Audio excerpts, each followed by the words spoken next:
안녕하세요. 단조의 정석 시간입니다. 오늘 함께할 주제는 불면증 대처하기입니다. 먼저 알코올 중독자에게 나타나는 불면증에 대해 되짚어보고 나의 수면 패턴에 어떤 문제가 있는지 파악해본 후 불면증을 해결하기 위해 술을 선택한다면 어떤 문제가 발생하는지 알아보도록 하겠습니다.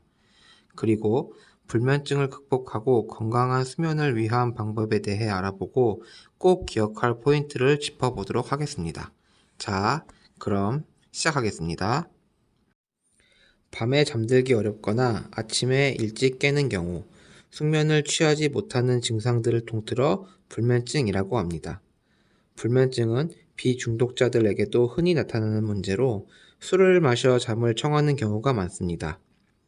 술을 마셔 잠을 잘 경우 알코올 영향으로 잠에 잘 드는 것처럼 느껴지나 실제로는 수면 호르몬의 분비를 방해해서 수면의 질을 떨어뜨려 자주 잠이 깨는 현상을 초래합니다.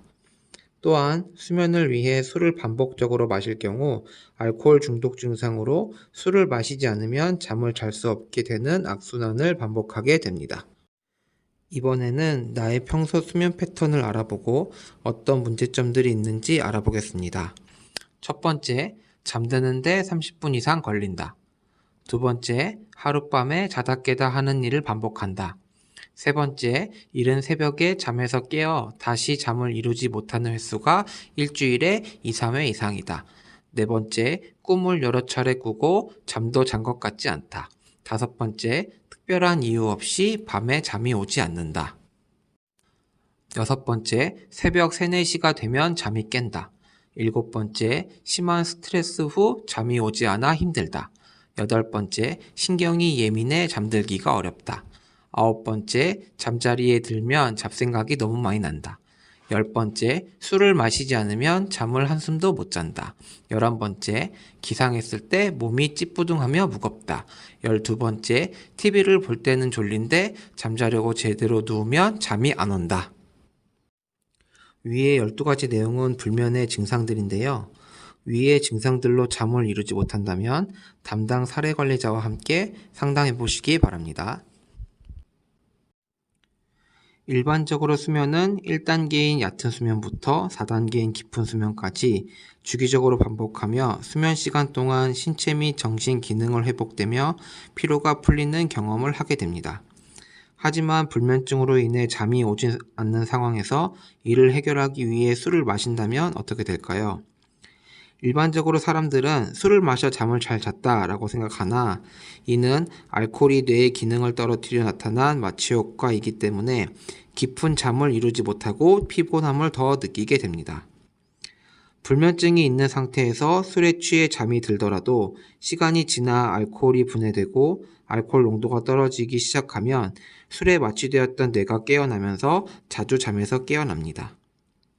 일부 사람들 중 술을 마시고 푹 잤다고 하는 사람들도 있으나 수면 검사를 통해 수면의 효율을 떨어뜨려 깊은 잠을 자지 못한다는 결과가 나오기도 합니다. 앞의 내용처럼 불면증은 누구에게나 나타날 수 있는 증상임을 인식하고 술을 마시지 않고 불면증에 대처하는 8가지 방법에 대해 알아보겠습니다. 첫 번째, 낮잠은 가급적 피한다입니다. 밤에 못 잔 잠을 낮에 채우기 위해 피곤과 졸음이 몰려옵니다.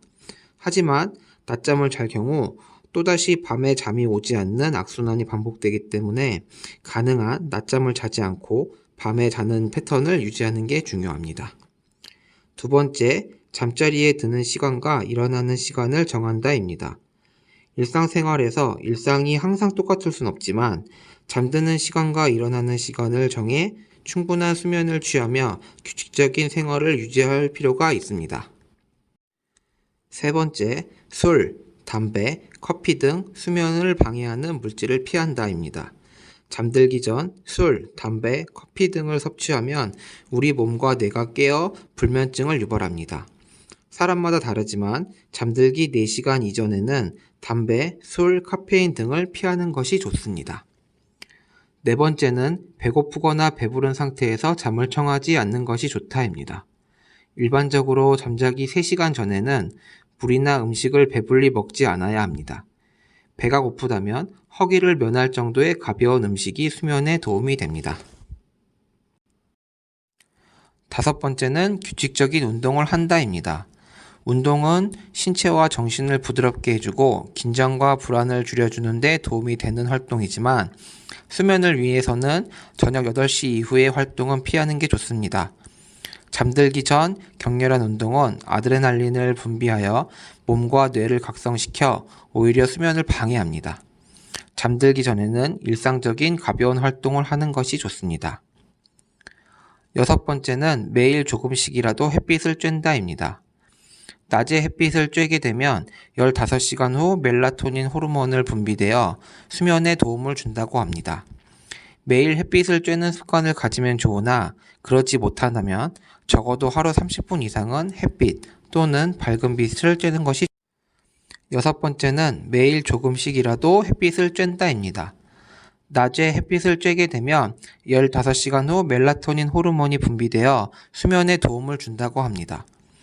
매일 햇빛을 쬐는 습관을 가지면 좋으나 그렇지 못하다면 적어도 하루 30분 이상은 햇빛 또는 밝은 빛을 쬐는 것이 좋습니다. 일곱 번째는 침실은 수면을 위해서만 사용하는 것이 도움이 된다입니다. 침실에서 책이나 TV를 보거나 음악을 들을 경우 우리 뇌가 침실을 활동하는 곳으로 착각해서 각성하게 됩니다. 침실에서는 오로지 잠을 자기 위한 활동을 하여 뇌가 휴식을 취할 수 있도록 인지시켜야 합니다. 좋습니다. 여덟 번째는 적절한 수면제 사용은 수면에 도움이 된다입니다. 단주 혹은 음주로 인한 불면증의 경우 일반적인 불면증 대처 방법으로는 해결이 안 되는 경우가 대부분입니다. 이럴 경우 정신건강의학과 전문의와 상의하여 수면에 도움을 줄 수 있는 약물을 처방받는 것도 좋습니다. 마지막으로 우리가 꼭 기억해야 할 짚어두기 팁으로 오늘의 교육을 마무리하겠습니다. 첫 번째, 규칙적인 생활이 곧 숙면으로 이어집니다. 두 번째, 올바른 수면 습관은 건강한 생활을 유지하는 데 필수입니다. 회복기에는 규칙적인 생활과 숙면이 중요합니다. 세 번째, 단주 과정에서 불면증은 일시적 혹은 장기적으로 나타날 수 있습니다. 불면이 심할 경우 약물 치료를 통해 증상이 완화될 수 있도록 도움을 받으세요. 네 번째, 술과 약물을 병행할 경우 수면제의 효과가 떨어집니다. 수면제로 잠이 오지 않는다면 정신건강의학과 선생님과 꼭 상담하세요. 지금까지 불면증 대처하기에 대해 알아봤습니다. 오늘 내용은 불면증에 대한 일반적인 내용으로 사람마다 증상이나 정도가 다를 수 있습니다. 나의 불면증에 도움이 필요하다면 담당 선생님과 상담해 보세요. 그럼 오늘 교육을 마치겠습니다.